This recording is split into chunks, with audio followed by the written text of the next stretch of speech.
Hello বন্ধুরা, good morning. আমি সঙ্গীতা। আমার নতুন একটা ব্লগে তোমাদেরকে অনেক অনেক ওয়েলকাম আর ভালোবাসা। কেমন আছো তোমরা সবাই? আশা করছি ভালো আছো আর সুস্থ আছো। আমরাও না বেশ ভালো আছি। আর আজকের দিনটি হচ্ছে শনিবার। ঘড়িতে এখন বাজে সকাল ওই 6:45 নাগাদ। তোমাদেরকে সাথে নিয়ে আজকে ব্লগটা এখান থেকেই শুরু করছি। আই হোপ ব্লগটা তোমাদের একটু হলেও ভালো লাগবে।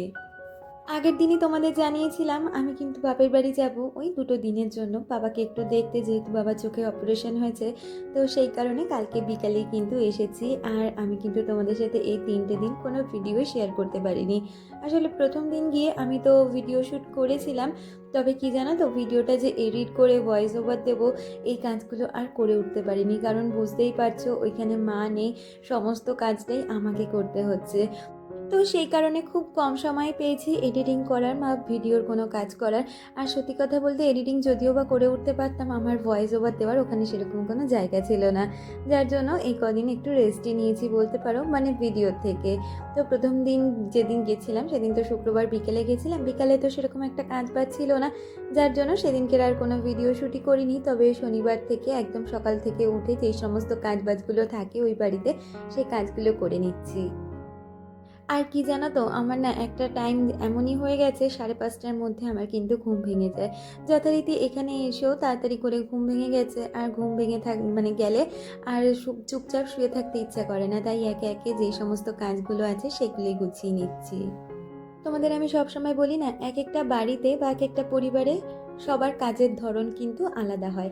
আমার বাড়িতে একরকমভাবে আমি কাজ গুছিয়ে গেছি করি, কিন্তু এই বাড়িতে কাজের ধরনটা একটু হলেও আলাদা।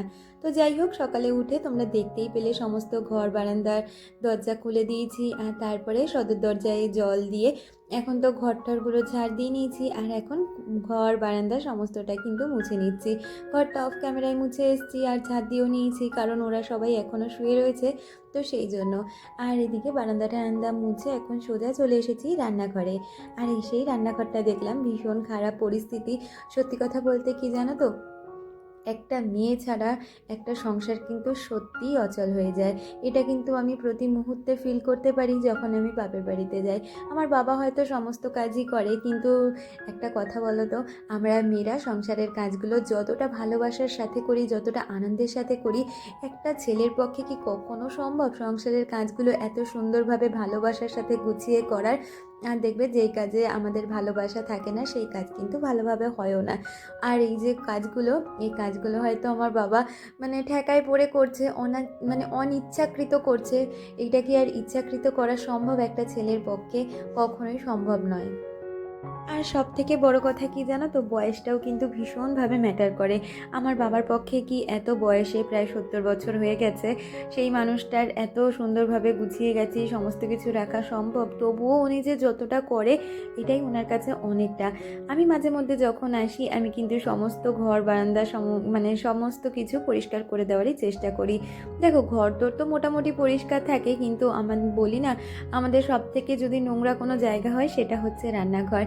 কারণ এখানে সমস্ত তেল চিটচিটে রান্না হয়, আর তারপরে যদি রান্নাঘরটা পরিষ্কার না করা হয় সেক্ষেত্রে রান্নাঘরটা কিন্তু ভীষণভাবে নোংরা হয়ে যায়, যার জন্য এই রান্নাঘরটাও কিন্তু অনেকটাই অপরিষ্কার। তাই আজকের দিনটা পেয়ে সকালবেলা উঠে এই কাজগুলো করে নিচ্ছি। সমস্ত ওয়াল থেকে শুরু করে এখানে যে কাউন্টার টপটা রয়েছে, এর সাথে গ্যাস ওভেন, সমস্তটাকেই কিন্তু প্রথমে আমি সার্ফ দিয়ে একটু স্কচ ব্রাইট দিয়ে পরিষ্কার করে নিয়েছি, আর তারপরে ভিজে ন্যাকড়া দিয়ে পরিষ্কার করে নিয়েছি। সাথে করে এই ফ্লোরে কিন্তু আজকে একটু জল ঢেলে দিয়েছি, আর তারপরে জলটা আমি কিন্তু বার করে দিয়ে এখন মপ দিয়ে মুছেও নিচ্ছি। মা থাকলে হয়তো এই কাজগুলো প্রতিনিয়ত করতো, কিন্তু বাবার পক্ষে তো প্রতিনিয়ত কাজগুলো করা সম্ভব নয়। সেই কারণে বাবা হয়তো যখন ইচ্ছে হলো তখন এই কাজগুলো করে নেয়, আর এই কাজগুলো যখন ইচ্ছে করে নিলে কিন্তু পরিষ্কার একদমই থাকে না, তাই জন্য ঘরটা একটু অপরিষ্কার, তোমরা বুঝতেই পারছো। তো তোমরা এই নিয়ে কোনো খারাপ মন্তব্য করো না। আর দুষ্টু কদিন গেছে, দুষ্টু কি আর অত বুঝিয়ে গুছিয়ে কিছু করতে পারে বলো তো?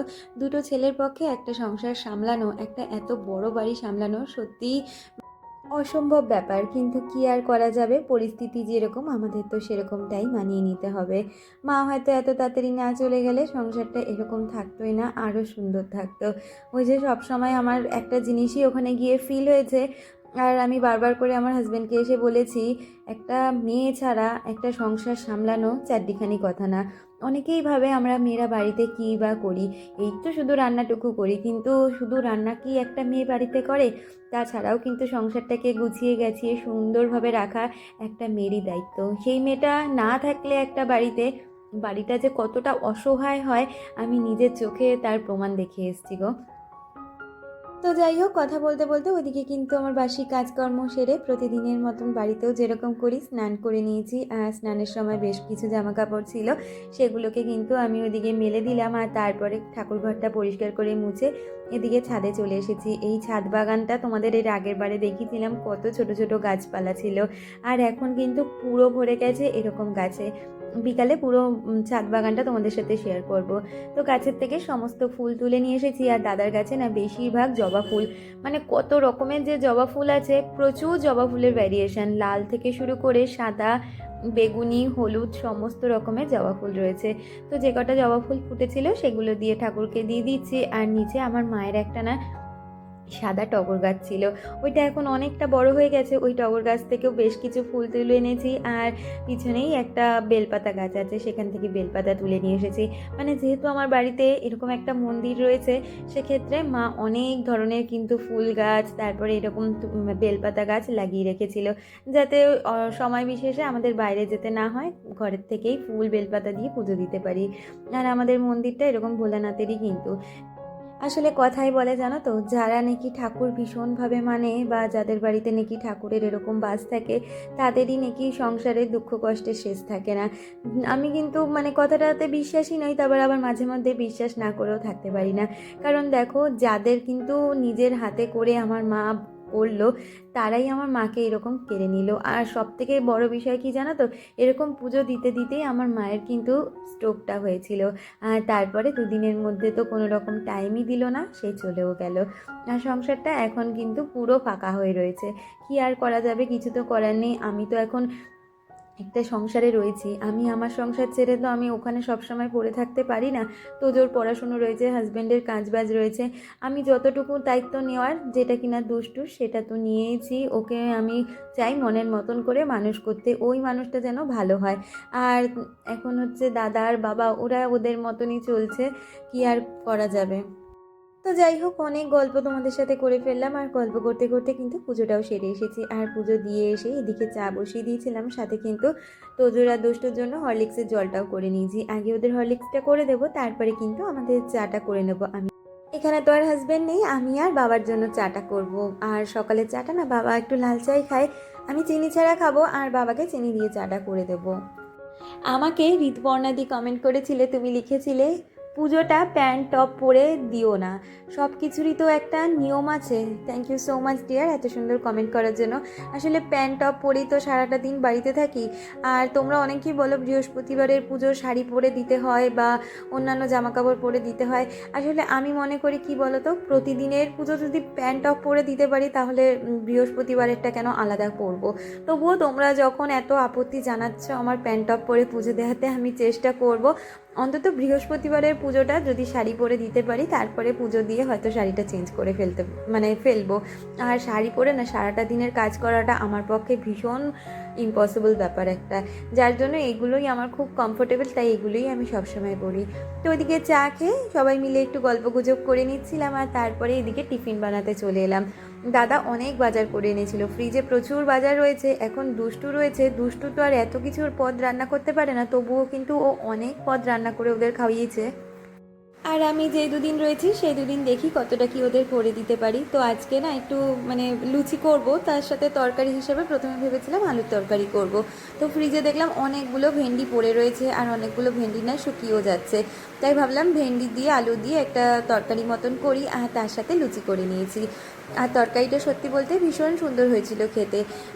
আর দুষ্টু যেহেতু এখনও অনেকটাই ছোট, ওর পক্ষে সম্ভবই না একটা সংসারকে মানে সব দিক বুঝে শুনে চালানোর ক্ষেত্রে। তো আমি গিয়ে যতটা পেরেছি করে দেওয়ার চেষ্টা করেছি। দাদাকে বলেছি আর এত এত বাজার আনিস না, খাবি তো মোটে 3 জন, আর কতই বা খাওয়া দাওয়া হবে, তাই অল্প বাজার হাট আনলেই কিন্তু হয়ে যায়। ওদিকে লুচি তরকারি খেতে খেতে দাদা আবার বাজার নিয়ে হাজির। ওইদিকে এনেছিল ইলিশ মাছ, সাথে এনেছিল কচু শাক। তো ইলিশ মাছের মাথা দিয়ে কচুর শাকটা রান্না করব, আর তার সাথে ইলিশ মাছের 2 রকমের পদ রান্না করব। 2 রকমের পদ বলতে একটা তো পাতুরি করব আর একটা ভাজা করব, কারণ ইলিশ মাছের ভাজা ছাড়া ইলিশ মাছ খাওয়াটা যেন সার্থকতাই কিছু নেই। তো যাই হোক, কথা বলতে বলতে এদিকে কিন্তু আমি রান্নাবান্নাগুলো বসিয়ে দিচ্ছি। ওদিকে কচুর শাকটা ভালো করে ধুয়ে দিয়েছে দুষ্টু, আর এদিকে কিন্তু আমি কচুর শাকটা প্রেসারে সিদ্ধ করে নিয়েছি, আর এখন মাছের মাথাটা ভেজে কচুর শাকটাও করে নেব। আমাকে আগের দিনের ভিডিওতে রাখি দি কমেন্ট করেছিলে, তুমি লিখেছিলে তোমার ভিডিও আজ প্রথম দেখলাম, খুব ভালো লাগলো, thank you so much dear, এইভাবে পাশে থেকো। আর মিতালি দি আমাকে কমেন্ট করেছে, দিদি লিখেছে খুব ভালো লাগলো ভিডিওটা, ভালো থেকো, ভালোবাসা নিও, তুমিও ভীষণ ভালো থেকো। আর ঝুমাদি লিখেছে খুব সুন্দর লাগলো, থ্যাংক ইউ সো মাচ দি, এইভাবে তোমরা কিন্তু পাশে থেকো। আর আমাকে ঋতুপর্ণা কমেন্ট করেছে, তুমি লিখেছিলে দিদি তোজোর স্কুলের কার আগে তো ছিল, এখন কি আর ও কারে করে স্কুলে যায় না?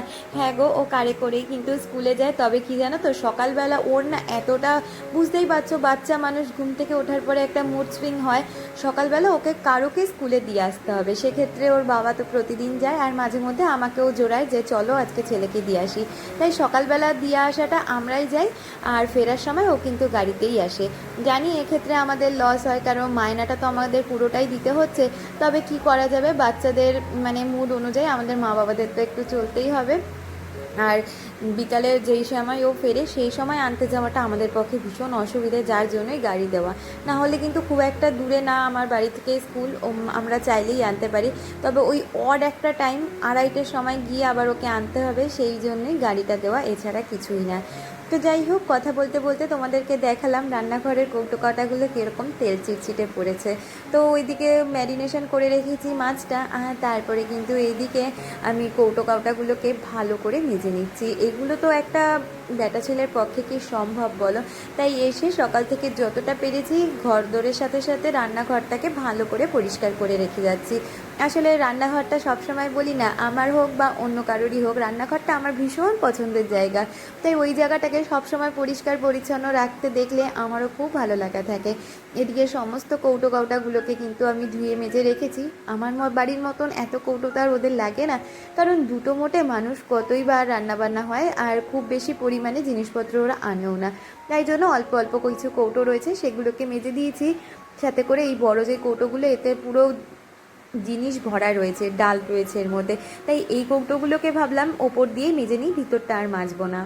আর সত্যি কথা বলতে বাবার এই কৌটোগুলো দেখে আমার না ভীষণ খারাপ লেগেছে, তাই ইচ্ছে আছে কি বলতো, আমি আবার অনলাইনে কিছু কৌটো অর্ডার করব, যেটা বাবাকে কিছুটা দিয়ে দেবো, আর বাবা যদি সবটা না লাগে আমি কিছুটা রেখে দেবো।